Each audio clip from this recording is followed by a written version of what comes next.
पास आज जो पेशेंट हैं, एक ये हैं जो कि हार्ट के पेशेंट हैं जिनका अभी स्टंट डला है और जो कि यहीं के आसपास से हैं और सब कुछ अच्छा होते हुए भी अब इनकी जो प्रॉब्लम है, जैसे जो हाथ है ये काला हो गया है और खून पतला होने के लिए दवाई खा रहे हैं।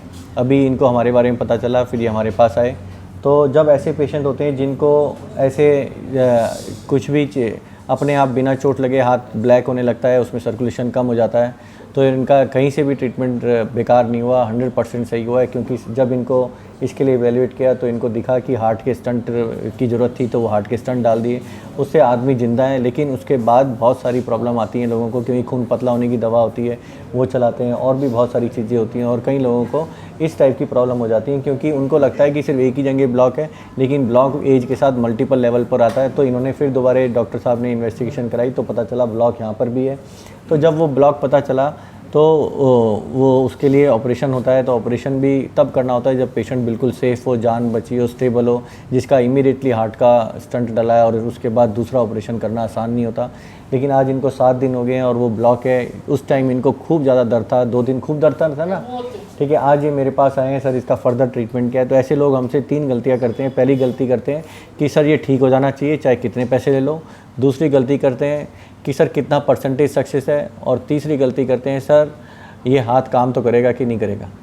तो अगर उनको ये ऐसा लगता है डॉक्टर अमित मित्तल से या जो भी एक्सपर्ट है मिलने के बाद कि सर ये ठीक हो जाना चाहिए, कोई दिक्कत नहीं होनी चाहिए और कोई रिस्क नहीं होना चाहिए, तो ये उनको भी पता है ये सारी चीज़ें हैं प्रॉब्लम, लेकिन वो हमसे मुंह से बुलवाना चाहते हैं कि ये सारी हेडेक डॉक्टर की, हमारी नहीं है। क्योंकि वो समझता है कि डॉक्टर को सब कुछ आता है करना, और डॉक्टर के कारण ही अगर ये ठीक नहीं हुआ तो डॉक्टर ने गलती करी है इसलिए ठीक नहीं हुआ।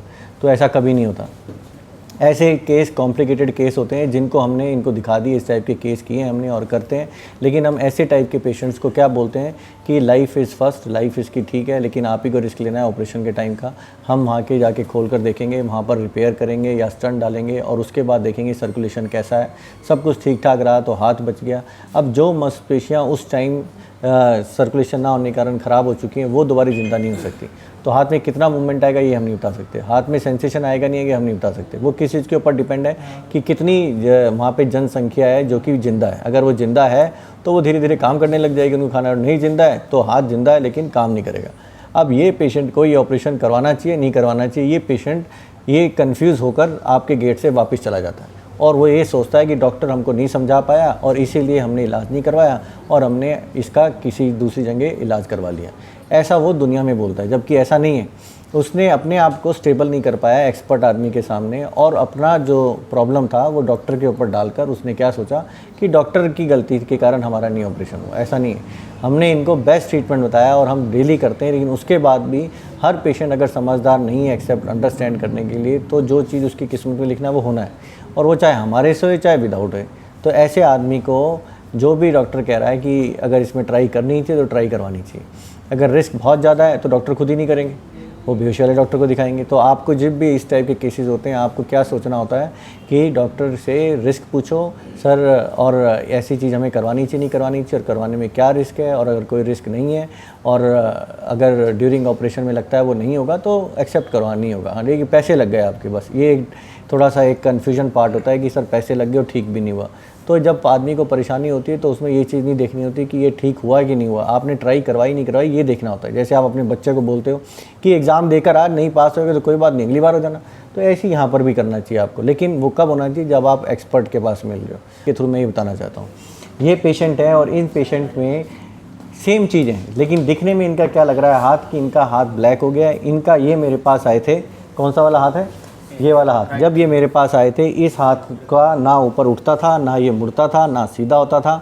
तुम अपने बारे में बताओ बच्चों, एक बार तुम अपने बारे में बताओ, आपको मेरे से मिलकर मैंने क्या क्या बताया था पूरा अच्छे से बताओ। उन्होंने बताया पहला एक ऑपरेशन 2020 के अंदर बताया था, और मैं उस टाइम कोरोना काल आ गया, 20 तारीख को कोरोना काल था, और इसके कारण उनका हॉस्पिटल बंद था कोरोना काल के अंदर। और मैंने 12 महीने के बाद आया तो उन्होंने बोला गई थी तो कि जो भी फ़र्क पड़ेगा इनसे पड़ जाएगा आपके।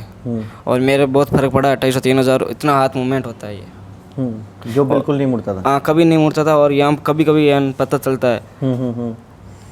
तो हाँ बोलो। हाँ, तो इनके थ्रू मैं ये बताना चाहता हूँ, ब्रेकियल प्लेक्सिस जो इंजरी होती है जिसमें हाथ बिल्कुल ज़ीरो हो जाता है, अगर मैं उस दिन इसको एक्सरसाइज नहीं बताता कौन सी करनी है, और इससे भी बेटर हो सकता था ऑपरेशन द्वारा, लेकिन जब वो टाइम निकल गया जो कि लेट हो गए, तो उस टाइम मैं इसको उतना अच्छा रिजल्ट नहीं दे सकता था। इसलिए मैंने इनको जब ये लेट हो गए तो ऑपरेशन के लिए मना करा और इनको कुछ दवाइयाँ दी जिससे उससे जितना रिज़ल्ट आए उतना तो बेटर हो जाए, नहीं तो ज़िंदगी में जो इसका मुड़ रहा है वो भी नहीं आता। तो ये पेशेंट आज इतना खुश है, जब मैंने इसका फ़ोन देखा इसने उसमें भी मेरी फ़ोटो लगा रखी है 4-5 साल से। कब मिले थे तुम मुझसे? मैंने 2020 को 17 जुलाई 2020 को में मुझसे मिले थे, तब से आज तक इसने अपने फ़ोन में मेरी फ़ोटो लगा रखी है। मेरे सारे यूट्यूब के वीडियो डाउनलोड कर ये अपने चैनल में करता है। इतने सब्सक्राइबर मेरे नहीं जितने इसके हैं। और ये जो है आदमी फुल खुश है, जिसका मैंने ऑपरेशन भी नहीं किया, सिर्फ 2800 रुपये की दवाई जो वो भी इसने मुझे याद दिलाया कि वो भी मैंने इससे पैसे नहीं लिए, फ्री में दे दी थी क्योंकि इसके पास पैसे नहीं थे। ये मुझे कुछ भी याद नहीं, इसको याद है सब चीज़ें।